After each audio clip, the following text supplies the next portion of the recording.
just comes down to my teammates and coaches, the relationships I've built over the past few years. I'm just really excited.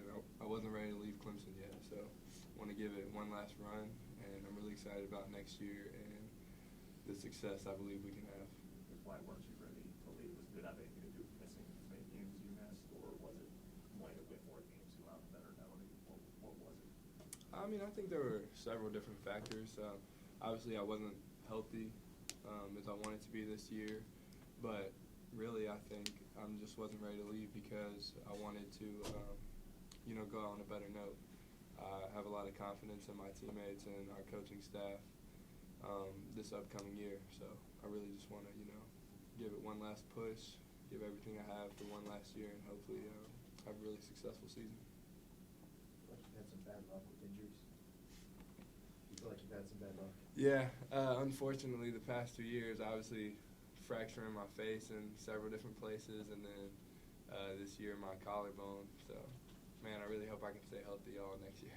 What's that look like, an injury-free season for you? What do you think that would look like, feel like? Man, it'd be awesome. I'm really hoping that that's the case next year. PJ, when did you have your surgery? What all sort of went into that operation? I had it about 5 days in the spring break. So I was, found out that I was having it. And I was on a boot for a while. Y'all knew that. But I found out I was having it, and I was like, all right, well, then I'm having surgery. Might as well throw the boot out. So before I went and had surgery, I got a few workouts in and stuff. But after that, because I knew I was going to be kind of locked up and jailed up for a little bit. So I'm about 2.5 weeks out now. And, they went in there, fixed it all up, said it looks perfect. And we got a great guy doing it, so Robert Anderson. So I think that I'm really confident in how I'm feeling. I know you said during the season you didn't rule out the possibility of surgery. So did you have more X-rays or things done to let you know you needed the surgery? It was more like what they ended up finding. For a while, we couldn't really figure out if there was a fracture in it or not. And, of course, they ended up going in there and finding one in the fourth metatarsal. So eventually it was kind of like, you got to have it. And so went in there and put a plate and some screws in. And they said it's more common than you'd think. And so it I'd never have no problem with it. How difficult was last year trying to fight through that just all year long, never being able to practice the way you would like and get to where you want to be? And maybe we saw some production, but how much behind the scenes were you fighting all that? I mean, I was obviously fighting pretty hard to make sure I was on the floor, but at the end of the day, you got to look at your other teammates. I mean, Hunter's playing with 2 purple ankles and a fractured collarbone still. It's still not healed up. You got an X-ray there today. So if I'm out there saying I can't play, then I better look around and make sure everybody else is playing, because I need to be out there with them. But it's kind of your duty to go out there and fight with your brothers. And so, at the end of the day, whenever it comes game time, it's not that hard of a decision. What kind of timetable, I guess, are you looking at as far as getting back to? Full recovery is probably a little over 3 months. In about 8 weeks, I'll start doing some running, or 8 weeks out of surgery, not 8 weeks from now. But then after that, I'll slowly start progressing, and eventually I'll be, sometime this off season, be back on the floor. When did you start to notice that? Was that something that kind of you could feel in high school even? Well, yeah, I had a small problem with it in high school. It wasn't a big deal. I'd put a boot on for 2 weeks, then I never had another problem with it. And then this past year, around the first couple weeks of the season, the first few games, it was a little sore, but I'm 6'10" with a size 17 shoe, so I was like, my feet are sore. And then I ended up going to the training room and, working on it. Progressively got worse. And then it was getting pretty sore. Then in the Drake game, it was killing me. And I landed on it funny in overtime. And luckily we're up 10 or something like that in overtime. And I was able to come out of the game with 40 seconds left. So then we got it calmed down and really just kept on fighting. And eventually it got to the point where I was like, all right, maybe it's just a hot spot or something like that. And then that Louisville game was where I was like, no, there's a fracture in here. There's got to be. And so I kind of figured out at that point. It was like, at the end of the season, we'll figure it out, but just tough it out, and eventually we'll get there. Yeah. So it was small enough fracture that you were able to play? Yeah, yes, sir. Yeah, it wasn't all the way through, but it was deep in the knuckle of the fourth metatarsal, kind of like towards the middle of the foot, and it was about halfway or 3/4 through.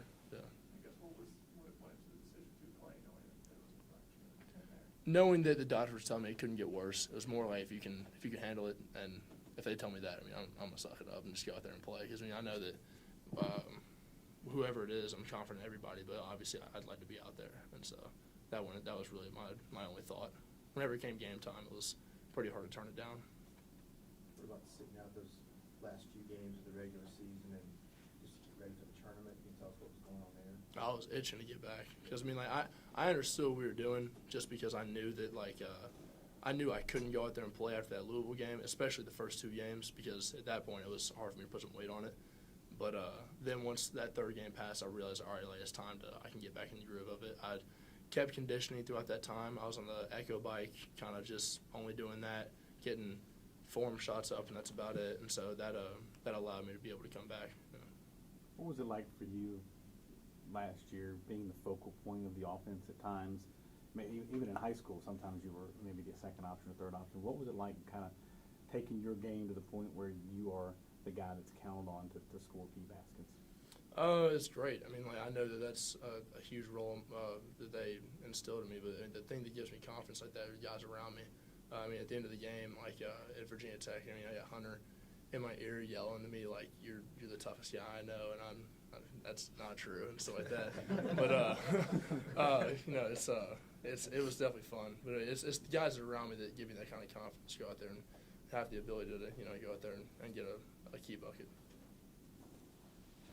I guess PJ, just considering the fact that you played so much of the season, past season, what do you think? What kind of talent do you think you can take as a player if you're completely 30 back next season? I mean, time will tell. I mean, I obviously have some big aspirations, but at the end of things, I would much rather average a point and a rebound and win the ACC than go out there and have some accolades, because I'll tell you what, the guys we're bringing in, the guys we're returning, a core group, I mean, this is like putting the league on notice. Like, we're going to have a squad next year. Hunter, if you decided to return to college, was it always going to be come back to Clemson for last year, or do you consider transferring and coaching somewhere else? Yeah, I mean, I always knew that if I was coming back to college, I'd come back to Clemson. You know, I've loved my 4 years here, and you know, I can't really see myself anywhere else. So. PJ, what's it mean to have him back for you guys? I mean, it's all right. You know. It's awesome. I mean, like, the experience that he has, the mental toughness, the physical toughness, the determination, everything. It's literally a full package. He's a great player and also a great teammate. I mean, whether we're 6 a.m.s or a late practice, he's always the loudest one in the gym. He's making sure everybody's doing their thing. So he's definitely a huge leader for us. What's the state of the team? You lost a couple guys and then a couple your point guards left, and it's going to be a new look team. What do you think about it? You know, I think we're in a pretty good place right now. Obviously, losing Nick Honor and Alamir Dawes, those guys were great players, and then also losing David Collins and Nas Bohannon and even Parker Fox. You know, they all played big roles. But I think, like PJ said, I think we got a core group that we're really excited about, really confident in. And at the end of the day, we just trust our coaching staff to be able to put us in the best possible position. The new commitment with Jalen Llewellyn, that's going to be big for us, you know, helping in that point guard spot after we just lost Nick and Al. But I think we're in a really good place, man. I'm really excited about the group we have.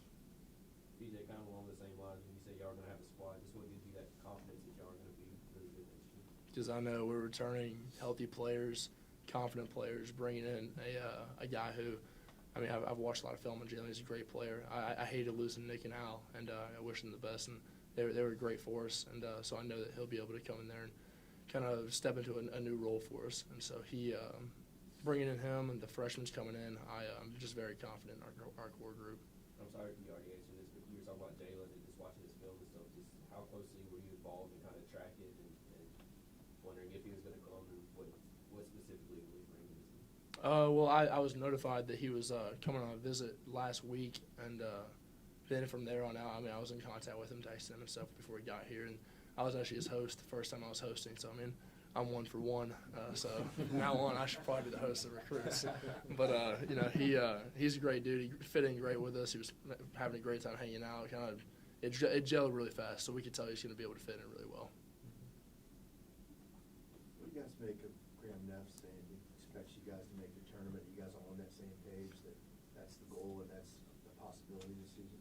Yeah, absolutely, man.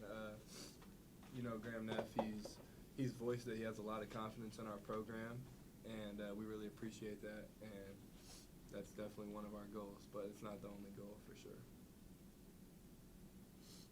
BJ, you said before that maybe your older sister was one of the toughest competitors you've ever gone against. Can you talk a little bit about that relationship and how that kind of built you as a player? It definitely helped a lot. That and my older brothers. I mean, we got a 10-year difference between my brother, and so I obviously never won any pickup games in the driveway, and so that made me, just like thirsty for a win. And so finally, whenever I was able to get old enough and play in high school ball and stuff, it was great for those experiences. But growing up with them two, Thayer and Chris, and even my parents. I mean, my mom and dad both played college ball. So my dad being my Little League baseball coach kind of instilled a competitor into me, and so it was great. So she and what you were saying about Thayer, she's just a maniac. I mean, her high school games, and I know you can attest to this. They were something else. I mean, she was a generational talent. So it was amazing to see, and trying to live up to that as you're a 14-year-old, 15-year-old guy, it was a lot, and so that definitely helped me work harder and work with urgency growing up. Yeah. You did two different sports, but did she play some basketball? And Oh, yeah. How long was she able to beat you? Her first high school game, she quit after 1 year. Her first high school game, she had a triple-double. And quit? her sophomore year, she stopped. Yeah. she was filthy. So when did you match that? When were you able to? Oh, I didn't. I've never had triple-double. Yeah. Yeah, I go for double-doubles. Yeah. He knows I don't pass the ball, so. But as far as meeting her talent level, when did you feel like you could hold your own against her? Are you there yet? Looking back on her, not yet. Not yet. She was 4-time All-American in Florida. Yeah, not quite. Yeah, I'm still working. BJ, what does your recovery look like? What does that involve? Is just staying home for the foot, or is there certain therapies you have to do? Yeah, right now it's I'll tell you what, it's real boring right now. Just 'cause like it's no weight bearing, and so for right now it's just like some movements, move the foot, move the toes, and get some just some blood and fluid moving around in there. Then other than that, like I do therapy for like my entire leg because I'm obviously not using it right now. So it's kind of just maintaining what I have in my quads and hips to make sure that whenever I come back, it's not completely lopsided. You know. So you not get stir crazy, I guess. Do what? Not get like stir crazy, you can't do anything. Oh, I am. Trust me. I watch these practices out there, and I'm like, oh, you gotta be kidding me. Like, I need to be out there right now. But it, you know, Brondell giving me stuff about like I'm out of shape and stuff, and yeah, I know. So it's hard to watch them, but I know that it'll make me better eventually. When you watch the NCAA tournament, you see North Carolina have the success that they have, and knowing how closely you competed with them, do you sit there and does that make you think that maybe we're not that far off? That this is a team that played for a national championship, and we're right there, and we didn't make the tournament, but we're not that far away. Yeah, definitely. And obviously, I mean, like I'm not say like we would be where they were, but I mean it's because they had an amazing tournament and they made the ACC look great. There were a few teams that did very well in the tournament. I don't think the ACC got enough credit this year for how good they were. So it is great to look back, or not great. It's reassuring to kind of look back and say like, all right, like we got to get over our hump. We're right there. We're not there, but we can get to it for sure.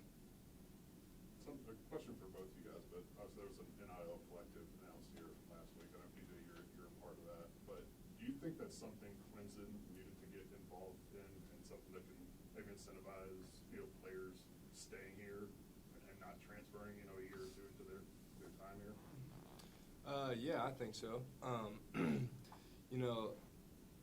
It's come down to state legislation, and South Carolina for a while had much stricter rules on it than some of the other states. So now that that's been lifted, I think it's been lifted for a year at least, and now that that's happened, it's kind of like even the playing field a little bit, because if you have a state that's allowed to be more involved in their players' NIL opportunities, and then Clemson wouldn't be able to be as involved, then it can put us at a disadvantage a little bit. So it was a great job by Clemson, the athletic department, and our state government to be able to lift that legislation to even the playing field. So.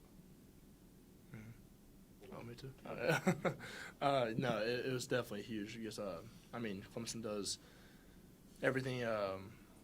So far, they've done everything great with us, and so they are. This new NIL collective is definitely huge. It'll definitely even the playing field a lot for South Carolina states, whether that be us or Carolina or even like a Coastal Carolina or something like that. It's also going to change the landscape of the NIL because I believe we were like the first collective NIL group in the country, and so I know that we've received calls from schools across the nation, and it'll change the landscape of it for sure. Now that there are NIL opportunities, especially here, do you think that might help in the future, like keep guys here instead of maybe look at those opportunities elsewhere? I think that's a possibility, yeah. Obviously, you can get stuff anywhere you go, but I think that the way Clemson takes care of people, I think that it'll definitely be a big help for us. PJ, do you know timetable-wise, like when you can start doing stuff again, and I guess when long-term get back on the court, that kind of stuff? Yeah, once the incision completely heals, I'll be able to do some pool running in the water, and then after that, about 8 weeks out, I'll be doing some Alter G stuff. That's just a big inflation, basically bubble around me that lifts weight off me and helps me run on a lighter load, basically. And then from there, I'll start gradually going into a more natural state of running and jogging, putting weight on it.